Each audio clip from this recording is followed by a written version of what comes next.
Привет, друзья! Июнь текущего 2026 года принесет в Германию целую волну важных перемен. Какие-то социальные льготы окончательно прекращают свое действие, новые нормативные правила официально вступают в силу, а вот миллионы пожилых граждан получают долгожданную ежегодную прибавку к своим пенсионным выплатам. Параллельно с этим немецкие школьники в первых федеральных землях начнут разъезжаться на летние каникулы, а вся страна на целый месяц замрет у экранов телевизоров и на стадионах в ожидании главных футбольных матчей чемпионата мира. Одним из самых ощутимых бытовых изменений для миллионов жителей Германии станет очередное подорожание автомобильного топлива, поскольку в стране полностью заканчивается действие временного льготного налога на бензин и дизель.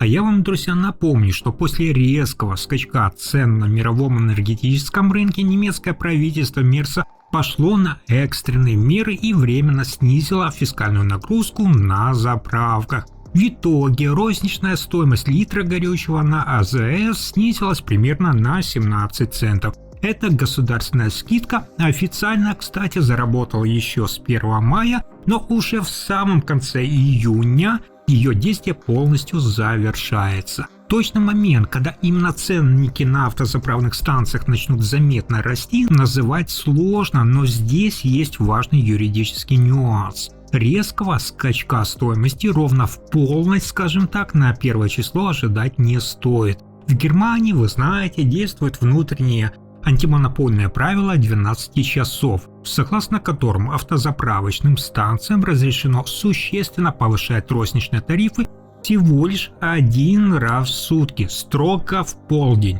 Соответственно, основная волна подорожания затронет водителей ориентировочно в 12 часов дня 30 июня или 1 июля. Аналитики топливного рынка напоминают, что нефтяные концерны могут начать плавно поднимать стоимость литра еще за несколько даже дней до официального завершения государственной программы. Похожий сценарий Германия уже проходила во время прошлого масштабного энергетического кризиса, когда аналогичная налоговая скидка завершилась постепенным удорожанием бензина на оптовых базах. При этом, согласно свежих социологических опросов автомобилистов, это временное снижение налогов в конечном счете действительно дошло до конечных потребителей и помогло сберечь семейные бюджеты. В первые недели действия программы реальная экономия на заправках ощущалась водителями не в полной мере из-за старых запасов дорогого топлива на складах, но затем все-таки розничные цены выровнялись, и теперь же немецким автовладельцам придется заново пересчитывать свои ежемесячные транспортные расходы. Но, друзья, эти транспортные расходы, о которых я вам и рассказывал на заправках, это не единственный повод для обсуждения, ведь первый летний месяц традиционно радует жителей Германии дополнительным временем для отдыха. В начале июня миллионы работающих граждан и учащихся в целом ряде регионов страны получат официальный внеочередной, назовем так, выходной день. Празднование важного католического торжества праздника тела и крови Христовых, который выпадает на 4 июня. Это событие имеет официальный статус государственного праздничного дня на территориях 8 крупных федеральных земель Германии. В число этих регионов, скажу, входят Бавария, Баден-Вюртемберг, Гессен, Саар, Рейнланд-Пфальц и самая густонаселенная земля – это, вы знаете уже, Северная Рейн-Вестфалия. На востоке же страны этот день признан нерабочим в отдельных муниципалитетах Саксонии и Тюрингии с преимущественно католическим населением. Для жителей именно этих территорий закрываются школы, университеты, государственные учреждения и подавляющее большинство промышленных предприятий. Важно также учитывать строгие немецкие правила защиты тишины и выходных дней. 4 июня в указанных землях будут полностью закрыты практически все супермаркеты и розничные магазины. О покупках продуктов, поэтому на праздничный стол семьям стоит позаботиться заранее. Примечательно здесь, что и в остальных северных и восточных немецких землях, где исторически преобладает протестантское население, этот день остается обычным рабочим четвергом.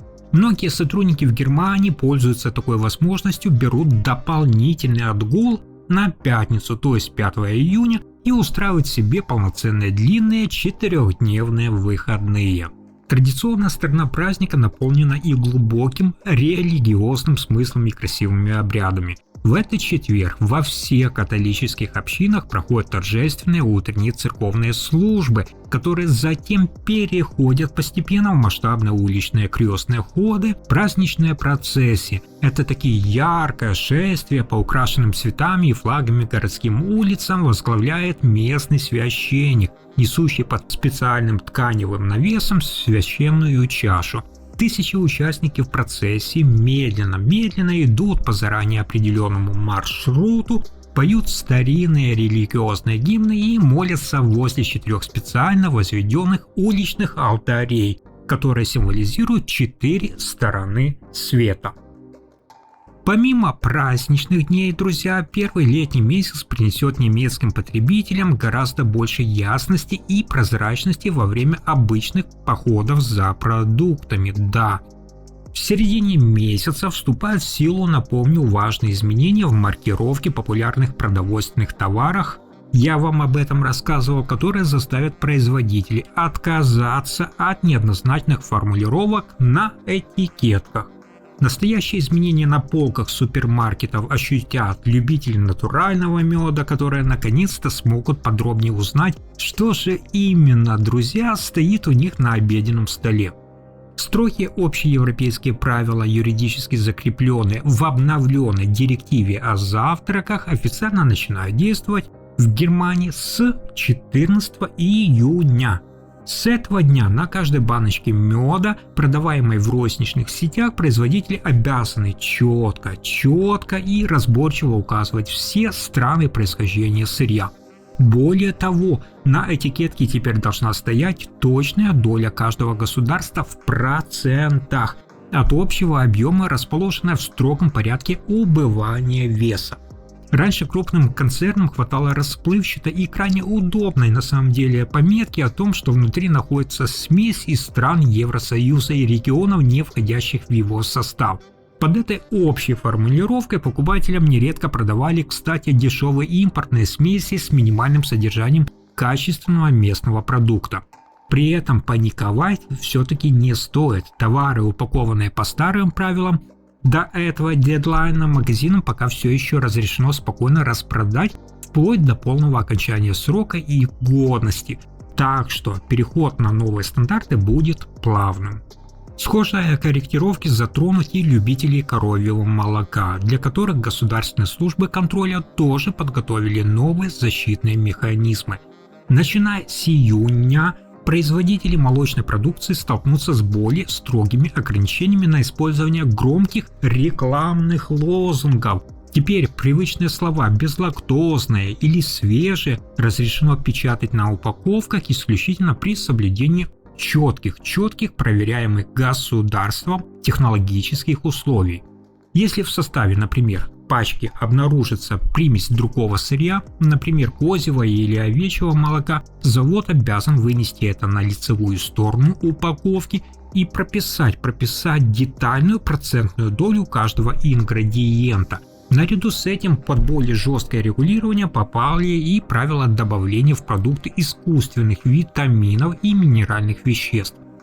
Цель же этих комплексных мер Министерства продовольствия очевидна – ограничить использование громких и недостаточно подтвержденных обещаний о пользе якобы для здоровья, которые зачастую использовались исключительно в маркетинговых целях и могли вводить покупателей даже в заблуждение. Вместе с наведением порядка на продуктовых полках государство наконец-то берется за более жесткое регулирование интернет-пространства, где миллионы пользователей, таких как мы с вами, ежедневно сталкиваются со скрытыми финансовыми ловушками. Конец июня принесет долгожданное облегчение абсолютно всем, кто хоть раз в жизни безуспешно пытался из вас аннулировать случайно оформленные услуги на коммерческих сайтах. Начиная с 19 июня совершать любые покупки и пользоваться сервисами в глобальной сети на территории Германии станет заметно безопаснее благодаря вступлению в силу новых строгих стандартов защиты прав потребителей. Согласно свежим законодательным нормам, абсолютно все, друзья, онлайн-платформы, стриминговые сервисы, фитнес-приложения и интернет-магазины теперь обязаны по закону разместить в своем интерфейсе заметную и легко доступную кнопку отмены подписки. Главное требование Министерства юстиции Германии сформулировано максимально четко. Это процедура расторжения любого цифрового договора или отказа от регулярных платных услуг должна быть такой же простой, быстрой и понятной, как и процесс их первоначального оформления, то есть в один клик. Эпоха, когда для расторжения контракта на условный, скажем так, онлайн какой-нибудь кинотеатр или доставку готовой еды, людям приходилось часами просто-напросто искать, где нужные вкладки личного кабинета, писать официальные бумажные письма или звонить в англоязычную службу поддержки, постепенно уходит в прошлое.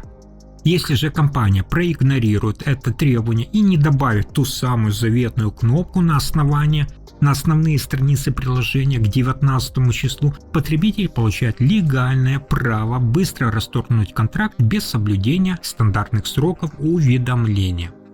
И еще параллельно под законодательный запрет в Германии сегодня попадают так называемые темные паттерны дизайна.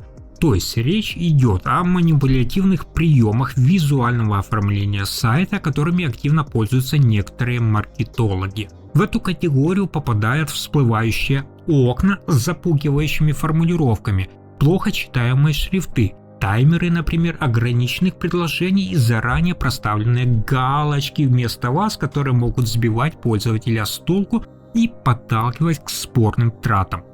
После анализа рынка цифровых услуг немецкие контролирующие ведомства пришли сегодня к выводу, что из-за подобных приемов финансовые потери домохозяйств исчисляются миллионами евро в год. Теперь же за использование манипулятивного дизайна IT-компаниям будут грозить серьезные штрафы, что должно подтолкнуть интернет-бизнес к более прозрачной работе с клиентами.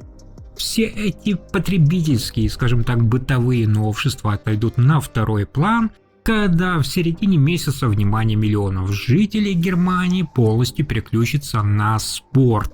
Да, друзья, главным международным событием лета станет чемпионат мира по футболу, который официально, напомню, стартует буквально уже 11 июня.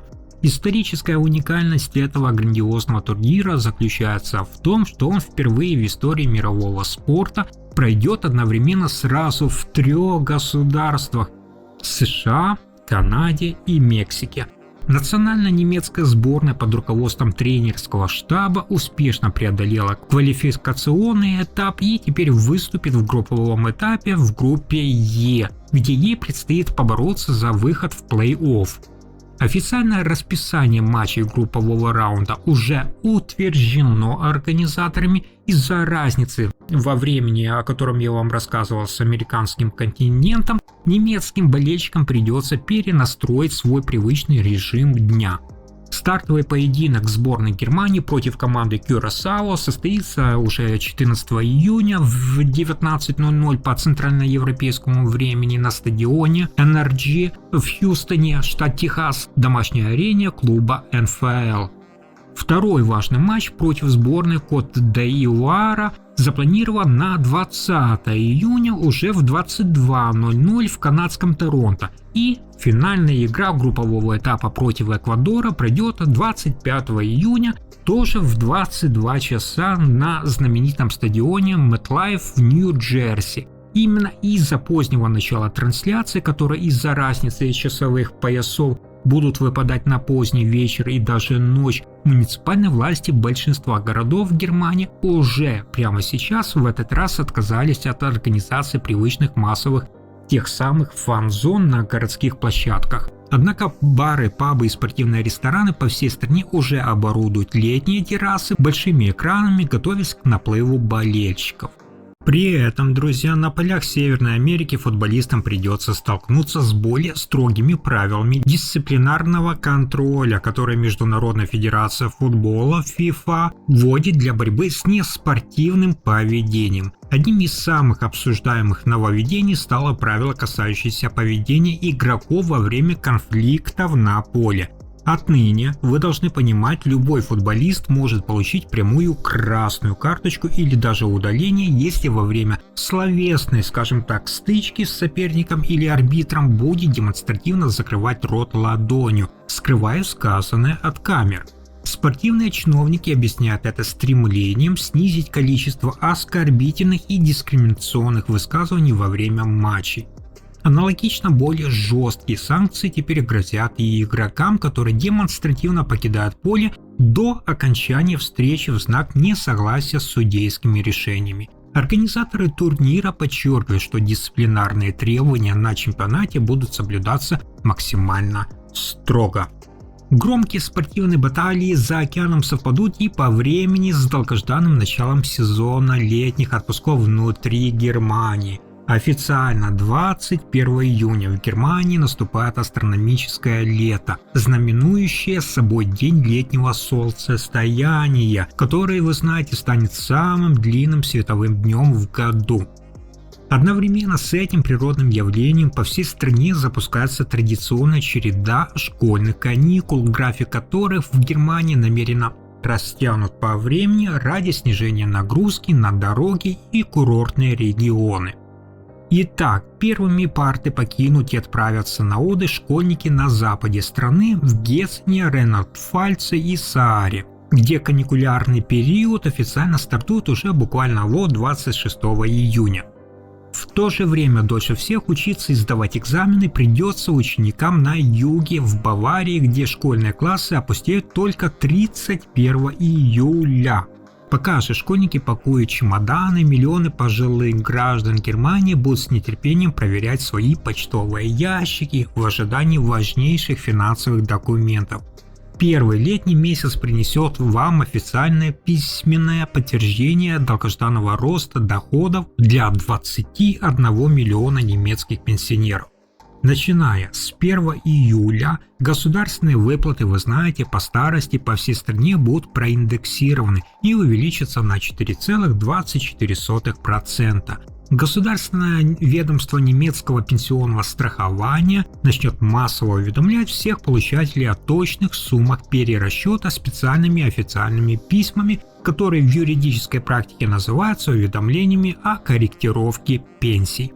Доставку этих важных почтовых отправлений поручили сотрудникам государственной почтовой службы Deutsche Post, которые обязаны разнести миллионы бумажных конвертов адресам на протяжении всего июня.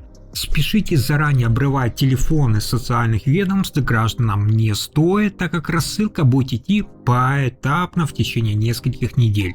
В каждом таком индивидуальном документе чиновники подробно распишут не только точный размер новой вашей надбавки в евро, но и укажут конкретную дату, с которой увеличенные средства начнут поступать на банковский счет. Это такое плановое повышение поможет пожилым людям хотя бы частично компенсировать рост цен в магазинах и подорожание коммунальных услуг в текущем году. Все эти летние прибавки лишь временное решение, ведь прямо в последние дни месяца решится долгожданная судьба кошельков будущих поколений страны. Ровно, напомню, 30 июня Государственная пенсионная комиссия Германии официально представит свой масштабный экспертный доклад с конкретными предложениями по реформированию абсолютно всей национальной пенсионной системы. Мгновенных изменений для действующих сотрудников предприятий и нынешних пенсионеров этот итоговый документ, конечно же, не принесет, однако, друзья, именно этот аналитический отчет задаст основной вектор будущих политических дискуссий в Берлине вокруг долгосрочных гарантий выплат, планки пенсионного возраста, о котором я вам говорил, и размеры обязательных социальных взносов для работающего населения страны. На основе этих экспертных расчетов правительство Германии Фридриха Мерца будет в дальнейшем решать, какие именно меры и законы придется принять для стабилизации солидарных касс. Экономисты за кулисами Бундестага давно уже говорят, что без серьезных перемен пенсионный фонд может столкнуться с растущим демографическим давлением. При этом важно нам с вами понимать строгий немецкий юридический регламент. Ведь любая, даже сравнительно, скажем так, небольшая реформа в этой сфере в итоге потребует обязательного отдельного одобрения и голосования, да, друзья, как со стороны депутатов в самом Бундестаге, так и, соответственно, со стороны представителей федеральных земель в Бундесрате. Так что обсуждение будущих пенсий обещает быть долгим и крайне напряженным, а я вас буду держать в курсе дел. На этом у меня на сегодня все. Завтра снова жду каждого из вас здесь же. Если понравилось, подписывайтесь и спасибо за просмотр до конца.